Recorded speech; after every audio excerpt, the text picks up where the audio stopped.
ஒரு மீம்ஸ் எல்லாம் பார்க்க முடியுது. கவர்னர் பதவி விலகுகிறார் என்ன அப்படிங்கிற மாதிரிலாம் நிறைய விஷயம் நமக்கு இந்த இடத்துல அவர் என்னமோ போய் சொல்லும்போது துக்கம் விசாரிக்கிற மாதிரி பரிதாபப்பட்டு அப்படியெல்லாம் ஒரு விஷயம் நடந்துட்டு இருக்கு. ஓகே, கவர்னர் அப்படிங்கிற ரோலுக்கு நடந்ததா இல்ல ஆர்.என். ரவிக்கு நடந்ததா அப்படிங்கிற ஒரு விஷயம் இருக்குல்ல. இங்க பர்சனல் ரிலேட்டட் ஒண்ணுமே கிடையாது இந்த இடத்துல. as a கவர்னர் அவரு as per கான்ஸ்டிடியூஷனல் ப்ரொவிஷன் இதெல்லாம் ஸ்டிக் ஆன் ஆகணும்ன்ற விஷயத்தை தான் சுப்ரீம் கோர்ட் திரும்ப இன்சிஸ்ட் பண்ணிருக்காங்க இந்த இடத்துல. கான்ஸ்டிடியூஷனல் ப்ரொவிஷன் வந்துட்டு ப்ராப்பரா யூஸ் பண்ணப்படல இல்ல வயலேட் ஆகுது, யாராவது அதை மதிக்கல அப்படின்னும் போது சுப்ரீம் கோர்ட் உள்ள வருவாங்க இந்த இடத்துல. வந்து கோர்ட் உள்ள வரும், ஜுடிஷியரி பார்ட் உள்ள வரும், வந்துதான் அவங்க இந்த விஷயத்தை இங்க சொல்லியிருக்காங்க. முதல் தடவை தான் நடக்குதா அப்படின்னு கேட்டா கண்டிப்பாக முதல் தடவை கிடையாது. நான் சொன்ன மாதிரி rarest of rare case landmark ஜட்மெண்ட்னா அதுதாங்க அப்படின்ற மாதிரி இருக்கும். அது நம்ம யாருமே மறந்திருக்க முடியாத ஒரு விஷயம், போபால் கேஸ் ட்ராஜடி. இந்த பர்டிகுலர் ஜட்மெண்ட்ல பாத்தீங்க அப்படின்னா ஒன்னு, இந்த அசென்ட் கொடுக்கப்படுறது வந்து தமிழ்நாடோட நிறைவேற்றப்படாத மசோதாக்கள் மீது மட்டும்தான், விச் மீன்ஸ் அந்த அலிகேஷன் இருக்க ஒரு மசோதாக்கள் மீது மட்டும்தான். சட்டமன்றமா இருக்கட்டும் இல்ல நாடாளுமன்றமா இருக்கட்டும் அந்த இடத்துல ஒரு பில்லா பாஸ் பண்ணப்பட்டு அங்க போகும்போது வந்து ரெண்டு ஹவுஸோட அசென்ட், லோக்சபா ராஜ்யசபாவோட அங்க வந்து ஒப்புதல் பெறப்பட்டு பிரசிடென்ட்டுக்கு அனுப்பப்பட்டு அதுக்கப்புறம் அது லாவா எனாக்ட் பண்ணப்படும். நம்ம எல்லாமே புரிஞ்சுக்க வேண்டிய இடம் என்னன்னு பாத்தீங்கன்னா, நான் சொன்ன மாதிரி ஒரு ஜட்மெண்ட் டிசைட் பண்றப்போ ஆக்ட் பெரிய ரூல், தட் இஸ் என்ன ப்ரொவிஷன் சொல்லுது, ஆக்ட் என்ன சொல்லுதுங்கிறது ஒரு பெரிய விஷயம். ஓகே, ரெண்டாவது நான் சொன்ன மாதிரி பிரசிடென்ட் ஜட்மெண்ட், இதே நேச்சர் ஆஃப் வழக்குல முன்னாடி என்ன டிசைட் பண்ணப்பட்டிருக்குன்றது ஒண்ணு. மூணாவது பாத்தீங்கன்னா ஜஸ்டிஸ், ஈக்விட்டி, குட் கன்சைன்ஸை யூஸ் பண்ணணும். கவர்னர் அப்படிங்கிறது அரசுக்கு ஃப்ரெண்டு மாதிரி இருக்கணும், பட் ஆனா விச் மீன்ஸ் இங்க ஒரு enemy factor because of political force வந்து இந்த இடத்துல வந்துட்டு இருக்கு அப்படிங்கிறதுமே இந்த இடத்துல தெளிவா சொல்லக்கூடிய ஒரு விஷயமா தான் இருக்கு நமக்கு. இனிமேல் கூடுதல் பொறுப்பாக முதல்வர் அவர்கள் துணைவேந்தர் பதவியில் அமர்கிறார் அப்படிங்கிற மாதிரி எல்லாம் மீம்ஸ் பார்க்கக்கூடியது அந்த இடத்துல இருந்தது. இப்போ அப்படின்ற ஒரு ஸ்பெசிபிகேஷன் கிடையாது. ஹிந்தி வந்துச்சுன்னா தமிழ் அழிஞ்சிரும், முதல்ல தமிழை காப்பாற்றுறோமா? கிடையாதுல்ல அந்த இடத்துல. ஏன்னா ஒரு லாங்குவேஜ் போடும்போது தமிழே இல்லையே. இன்னைக்கு என்னவோ ஒன்றும் இல்லை, இன்னைக்கு தமிழ்நாட்டில் இருக்க எத்தனை ஸ்கூல்ல தமிழ்ல பேசினா ஃபைன் போடுறாங்க? எல்லா ஸ்கூல்லையுமே மோஸ்ட்லி. துணைவேந்தர் அப்பாயிண்ட் பண்ணக்கூடிய ஒரு கமிட்டி எது இருக்கிறதுல எங்க ரூல்ஸ் மட்டும் நம்ம யூஜிசி ரூல்ஸை ஃபாலோ பண்றோம், ரெகக்னிஷன் மட்டும் யூஜிசி கிட்ட இருந்து கேட்கறோம். யூஜிசி மெம்பர் ஒருத்தவங்க செலக்ஷன் கமிட்டியில் இருக்கணும்னு சொல்றது எப்படி வேணாம்னு சொல்ல முடியும்?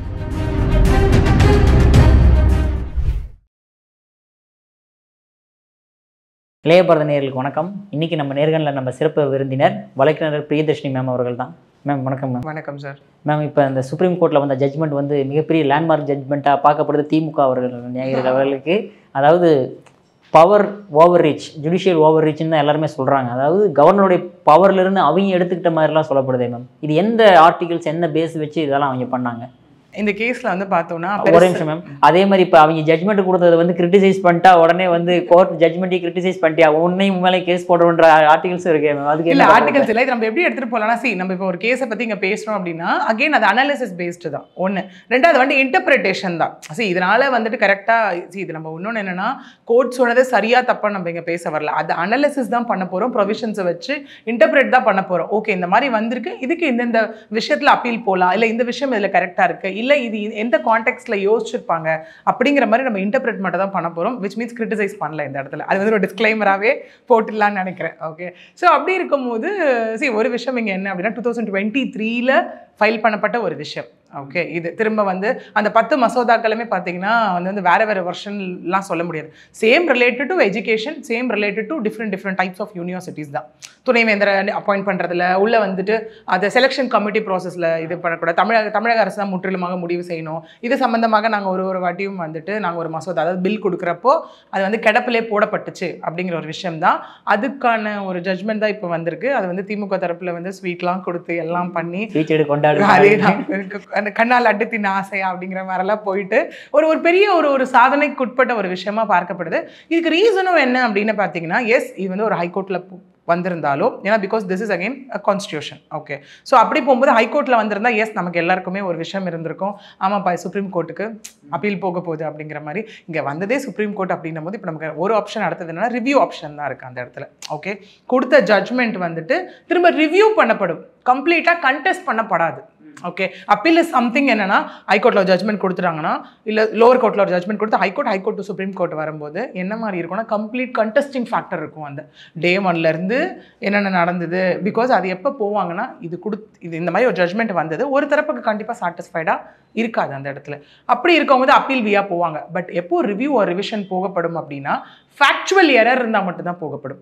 விச் மீன்ஸ் இவங்க கரெக்டாக வந்து செக்ஷன் அப்ளை பண்ணியிருக்காங்களா, கரெக்டாக வந்து பிரசிடென்ட் ஜட்மெண்ட் அப்ளை பண்ணியிருக்காங்களா. பிரசிடென்ட் இஸ் சம்திங் என்னன்னா, இதே மாதிரி ஒரு விஷயம் முன்னாடி நடந்திருக்கும் இல்லையா, அந்த கேஸில் கொடுத்த ஜட்மெண்ட் அந்த கேஸோட பேரை மேற்கோளிட்டு காட்டி இதில் கொண்டு வருவாங்க. அதுதான் பிரசிடென்ட். ஓகே, பட் இது என்ன சொல்லப்படுது அப்படின்னா, ரேரஸ்ட் ஆஃப் ரேர் கேசஸ், அதாவது இது வரைக்கும் வரலாற்றில் இப்படி ஒன்று இல்லைப்பா அப்படிங்கிற மாதிரி ஒரு விஷயம். இதுலேருந்து 2 விஷயம் சொல்லப்பட்டிருக்கணும் சொல்லப்படுது. என்ன அப்படின்னா, தமிழக ஆளுநர் வந்து இது வரைக்கும் வித்ஹோல்டு பண்ணி வச்சு அந்த பில்ஸ் எல்லாமே அசென்ட் ஆக்கப்படுது, அதாவது அது நடைமுறைக்கு வரப்படுது. 1. 2வது, இது வந்து எல்லாருக்கும் பொருந்துமா, மற்ற மாநிலங்கள் கவர்னருக்கும் பொருந்துமான்னு கேட்டால் கண்டிப்பாக கிடையாது. அப்போ நெக்ஸ்ட் அடுத்த மாநிலங்களும் இதே மாதிரி போய் கம்ப்ளைண்ட் பண்ணுவாங்களா மேம்? கண்டிப்பாக. அது ஆல்ரெடி உங்களுக்கு பஞ்சாப், கேரளாம்லாம் நிறைய கவர்னர் மீது சர்ச்சைகள் இருந்துட்டு தானே இருக்கு உங்களுக்கு. ஓகே, பட் இந்த பர்டிகுலர் ஜட்மெண்ட்டில் பார்த்தீங்க அப்படின்னா, 1, இந்த அசென்ட் கொடுக்கப்படுறது வந்து தமிழ்நாடோட நிறைவேற்றப்படாத மசோதாக்கள் மீது மட்டும்தான், விச் மீன்ஸ் அந்த அலிகேஷன் இருக்க ஒரு மசோதாக்கள் மீது மட்டும்தான். பட் எது வந்து எல்லா மாநிலங்களோட கவர்னருக்கு அப்ளை ஆக போகுது அப்படின்னு கேட்டிங்கன்னா, டைம் லிமிட் அப்ளை ஆக போகுது. அவங்க சொன்னாங்க இல்லையா, சில டைம் லிமிட் வரையறுக்கப்பட்டிருக்கு அப்படின்னு சொல்லி, அந்த டைம் 1 month to 3 months அந்த எல்லாமே எல்லா மாநிலங்கள் கவர்னருக்கும் அப்ளை ஆகும் அப்படிங்கிறத விஷயம், விச் மீன்ஸ் பைண்டிங். ஓகே, ஒன்று சொல்லுவாங்களே, no one is above law or nothing is above law அப்படிங்கிற மாதிரி நமக்கு இன்றைக்கும் எப்படி வருது அப்படின்னா, constitution serves as a top, அதாவது தாய் சட்டம்னு சொல்லுவோம் நம்ம இந்திய அரசியலமைப்பு சட்டத்தை.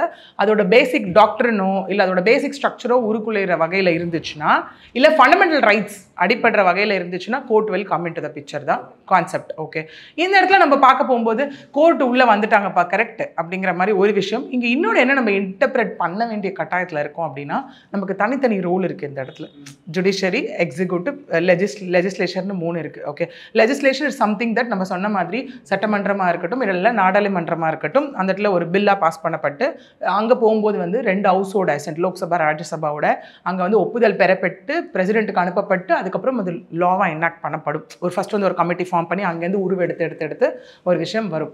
எக்ஸிக்யூட்டிவ் இஸ் சம்திங் என்ன இருக்கோ அது வந்து அட்மினிஸ்ட்ரேட்டிவ் ஆக்ஷன்ஸ் பண்ணுறது தான் எக்ஸிக்யூட்டிவ். ஓகே, ஜுடிஷியரி எப்போ வருவாங்க அப்படின்னா, இந்த எக்ஸிக்யூட்டிவ் ஏதாவது தவறு செய்யும் போது, அதாவது இந்த அட்மினிஸ்ட்ரேட்டிவ் ஆக்ஷன்ஸ் ரிலேட்டடாக ஏதாவது தவறுகள் நடக்கும்போது, அப்போது judiciary will come in to the picture. அதை நம்ம ரிட்லாம் பார்க்குறோம் இல்லையா, அதாவது அட்மினிஸ்ட்ரேட்டிவ் ஆக்ஷன்ஸை குவெஷன் பண்ணுற வகையில் நமக்கு 5 ஃபார்ம்ஸ் ஆஃப் ரிட் அந்த இடத்துல இருக்கும், இல்லை ஸ்பெஷல் லீவ் பெட்டிஷன் இருக்கும். இதெல்லாம் பப்ளிக் இன்ட்ரெஸ்ட் லிட்டிகேஷன், இது எல்லாமே உள்ளே வரக்கூடிய ஒரு இடத்துல இருக்கும்.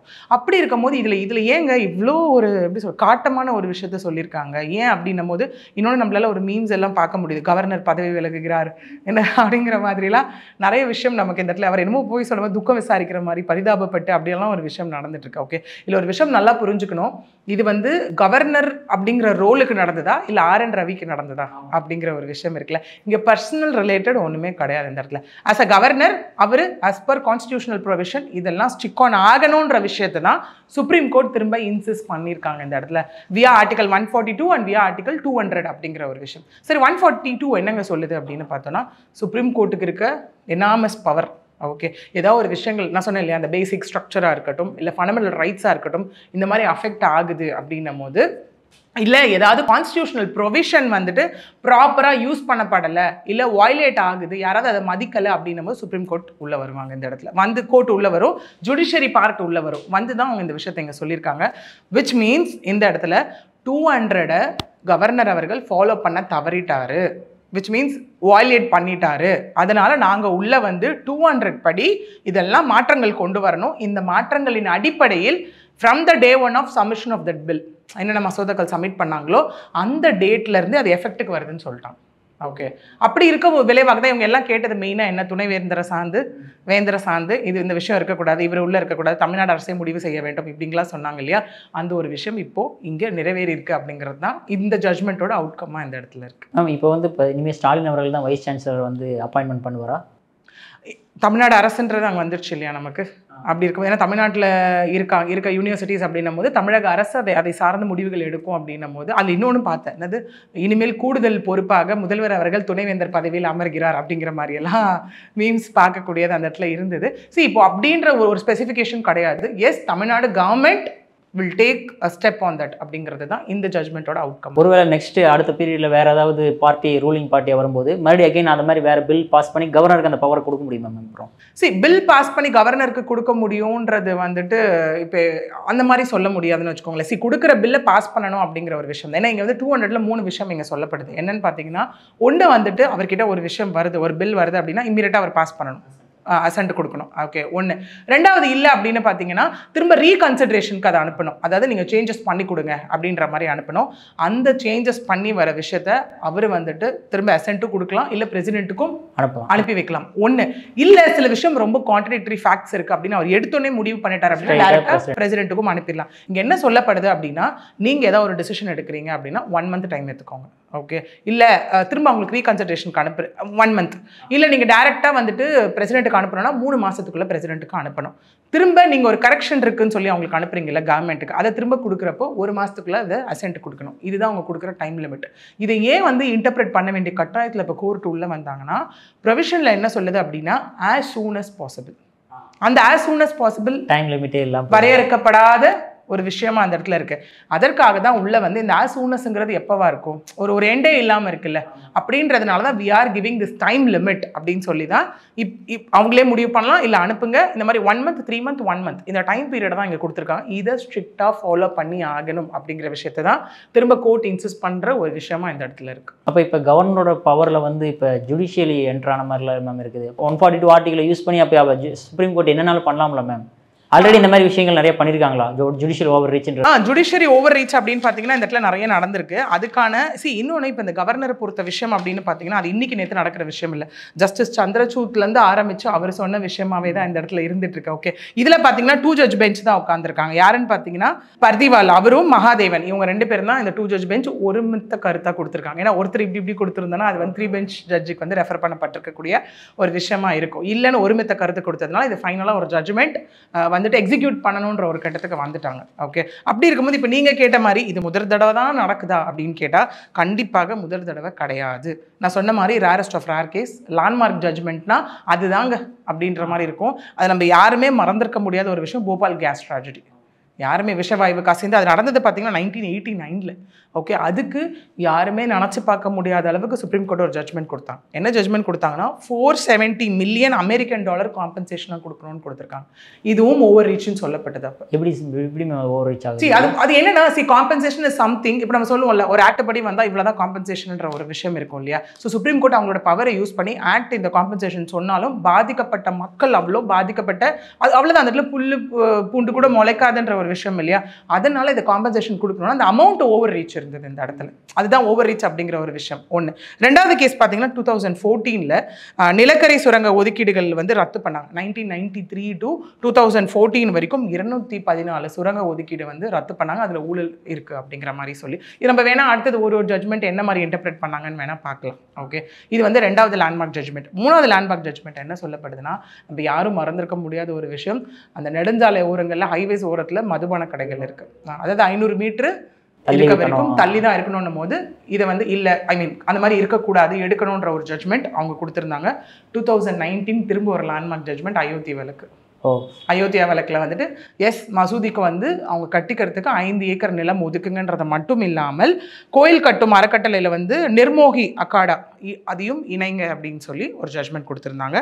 அடுத்தது 2022 திரும்ப எல்லாமே லேண்ட்மார்க்காக இருக்க பாருங்க. எல்லாருமே டக்குன்னு சொன்னோன்னே ஆமாம் இல்லை நான் கேள்விப்பட்டிருக்கேன்ற மாதிரி வரும். ராஜீவ்காந்தி கொலை வழக்கு பேரறிவாளனை விடுதலை செஞ்சு பண்ண ஒரு விஷயம் இருக்குது. ஏன்னா அந்த கருணை அடிப்படையில் வந்துட்டு ஒன்று கவர்னர் பண்ணலாம் இல்லைன்னா பிரசிடென்ட் பண்ணலாம். ஓகே, அதையும் தாண்டி இவங்கெல்லாம் பண்ணலைங்க எனக்கு ஒரு விஷயம் வேணும் அப்படிங்கிற மாதிரி வந்த ஒரு விஷயம். தென் 2024 அதுவும் திரும்ப பொலிட்டிக்கல் பெருசாக டர்ன் எடுத்த ஒரு லேண்ட்மார்க் ஜட்ஜ்மெண்ட். அது என்னன்னா இந்த பிஜேபியை சார்ந்த குல்தீப் குமார் அவரோட அப்பாயின்மெண்ட்டில் அவர் சிஎம் ஆனதில் வந்துட்டு நிறைய தில்லாலங்கடி வேலை நடந்திருக்கு. பிஜேபியில் ஒருத்தர் அங்கே வந்து தேர்வு ஆகிறாரு.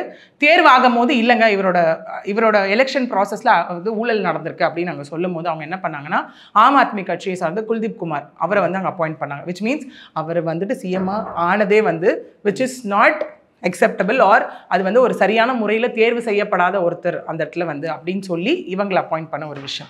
ஸோ இந்த இடத்துல நம்ம எல்லாமே சொல்லும் போது பார்த்தீங்கன்னா கண்டிப்பாக ஒரு விஷயம் ஓவர் ரீச் அப்படின்னு தான் அந்த இடத்துல வந்து நம்ம சொல்ல முடியும். ஏன்னா இப்போ பார்த்தோம் அப்படின்னா இப்போ அயோத்தி வழக்கே எடுத்துக்கோங்களேன், அது ப்ராப்பர் ஆக்ட் படி ஒன்று இருந்தாலும் இது இன்னும் நம்ம எல்லாமே புரிஞ்சுக்க வேண்டிய இடம் என்னன்னு பார்த்தீங்கன்னா நான் சொன்ன மாதிரி ஒரு ஜட்ஜ்மெண்ட் டிசைட் பண்ணுறப்போ ஆக்ட் பெரிய ரூல், தட் இஸ் என்ன ப்ரொவிஷன் சொல்லுது ஆக்ட் என்ன சொல்லுதுங்கிறது ஒரு பெரிய விஷயம். ஓகே, ரெண்டாவது நான் சொன்ன மாதிரி பிரசிடென்ட் ஜட்ஜ்மெண்ட் இதே நேச்சர் ஆஃப் வழக்கில் முன்னாடி என்ன டிசைட் பண்ணப்பட்டிருக்குன்றது ஒன்று. மூணாவது பார்த்தீங்கன்னா ஜஸ்டிஸ் ஈக்விட்டி குட் கன்சைன்ஸை யூஸ் பண்ணணும். ஓகே, இதெல்லாம் வந்து அந்த சொல்லுவாங்கல்ல ஒரு ஒரு ஈக்குவாலிட்டி பேஸில் இருக்கா, மனிதாபிமானம் அடிப்படையில் இருக்கா அப்படிங்கிற ஒரு விஷயம் வச்சு தான் அந்த காம்பன்சேஷன் அமௌண்ட்லாம் டிசைட் பண்ணப்பட்ட ஒரு விஷயம். ஸோ இதுவும் அவங்க கன்சிடர் பண்ணுவாங்க. ஏன்னா நம்ம லாவில் ஒரு விஷயம் எப்போவுமே சொல்லுவோம், ஒரு விஷயம் நடக்குது ஒரு ஜட்ஜ்மெண்ட் அப்படின்னா ஜஸ்டிஸும் அதில் இருக்கணும். எவ்வளோ டிலே ஜஸ்டிஸ் இருக்குது, இதனால் என்ன விளைவுகள் வரும்ன்றது ஒன்று.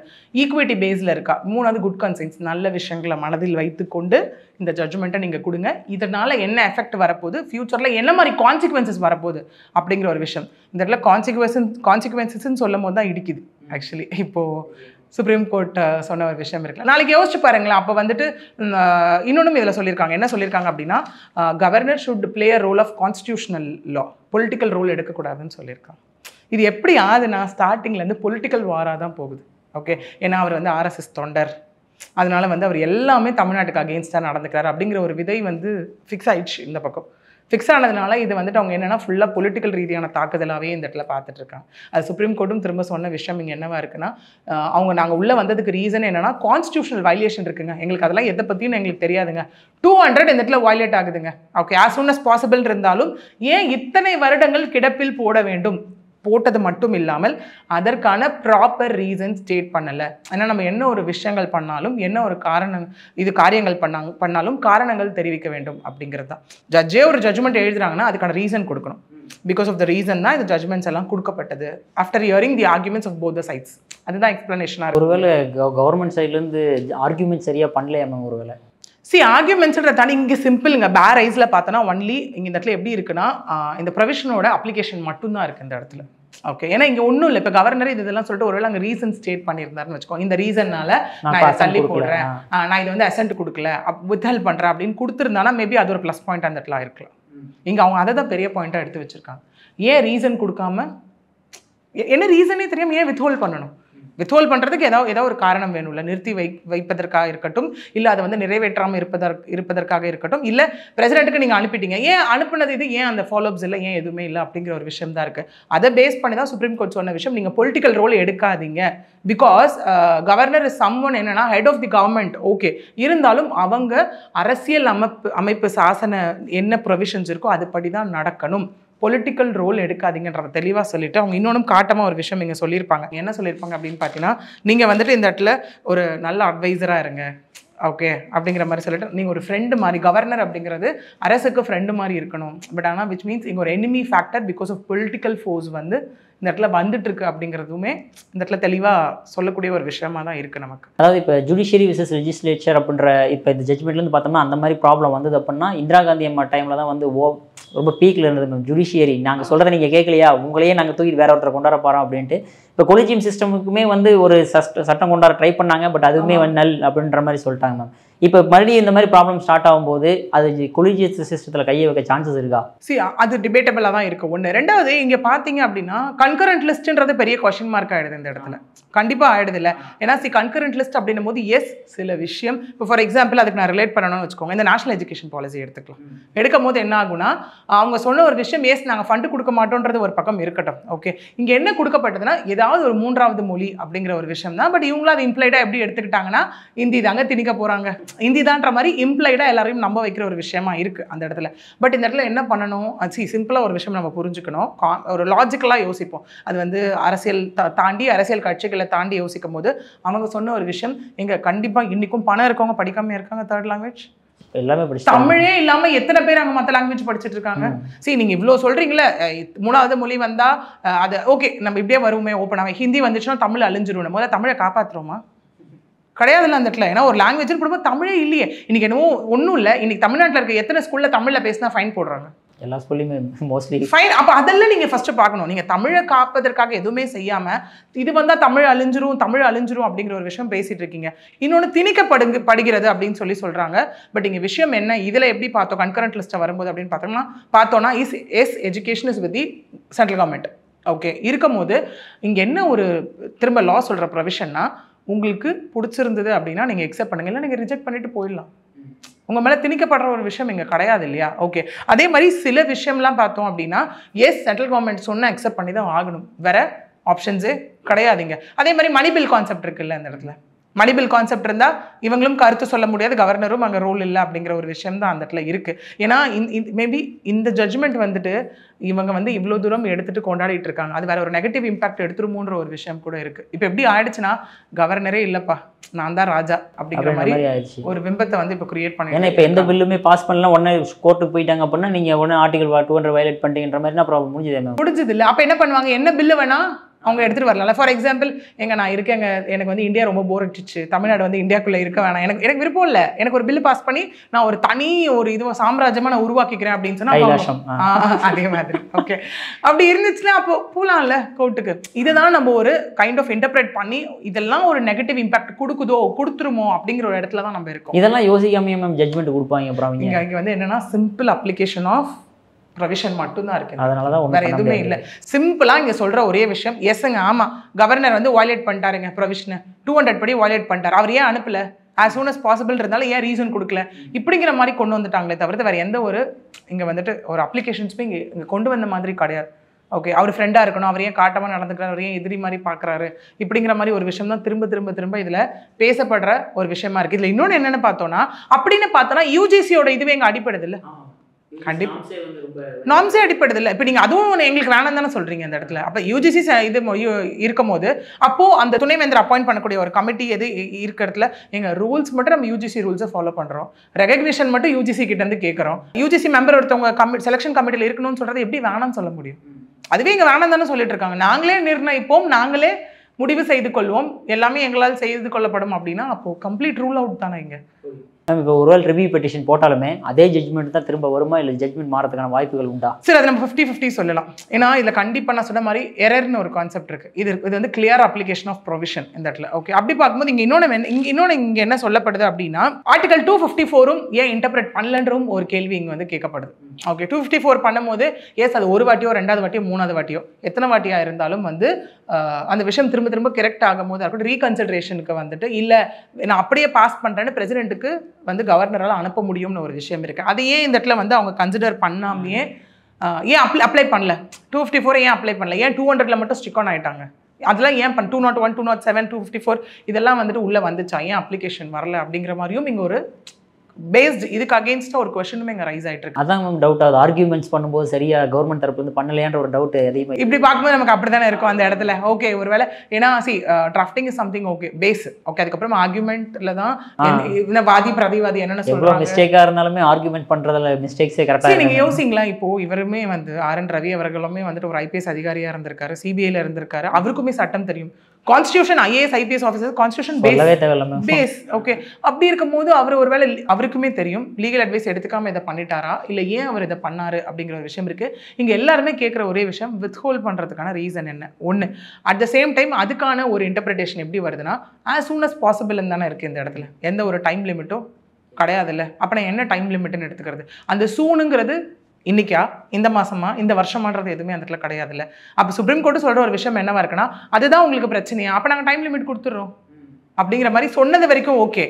ஆனா இந்த 10 மசோதாவையும் இம்மீடியட்டா அசென்ட் கொடுக்குறோன்றது தான் இங்க விஷயமா இருக்கு. திரும்ப ஓகேங்க இவ்வளோ நாள் ஆயிடுச்சு அது திரும்ப ரிவ்யூ பண்ணுங்க, இல்லை அந்த 10 மசோதாவையும் என்னென்னு பார்த்து 3 மாசத்துக்குள்ள நிறைவேற்றுங்க அப்படின்ற ஒரு விஷயம் கொடுத்துருந்தாங்கன்னு வச்சுக்கோங்களேன், பெர்ஃபெக்டாக இருந்திருக்கும். இதை தான் நம்ம வந்து என்னன்னா ஜுடிஷியரி ஓவர் ரீச் அப்படிங்கிற ஒரு கான்செப்ட் வந்து இங்கே வரக்கூடிய ஒரு விஷயமா இருக்கு. ஏன்னா இப்போ நிறைய கேசஸ்ல பார்த்தோம் அப்படின்னா நம்ம ஒரு விஷயம் கோர்ட்டு நாடி போகும்போது அவங்க சொல்ற ஒரு விஷயம் என்னவா இருக்குன்னா எங்களோட வேலை ஜுடிஷியரி வேலை தாங்க, we cannot do the work of legislation, நாங்கள் லாவை வந்து எனாக்ட் பண்ண முடியாது, we can give only recommendation அப்படின்னு சொல்றாங்க. இங்கே அந்த ரெக்கமெண்டேஷன் கொடுக்காம ஏன் எக்ஸிக்யூஷன் போனீங்க? இப்படி தான் நம்ம இன்டர்பிரேட் பண்ணணும். this is not a criticism, this is something what we are interpreting.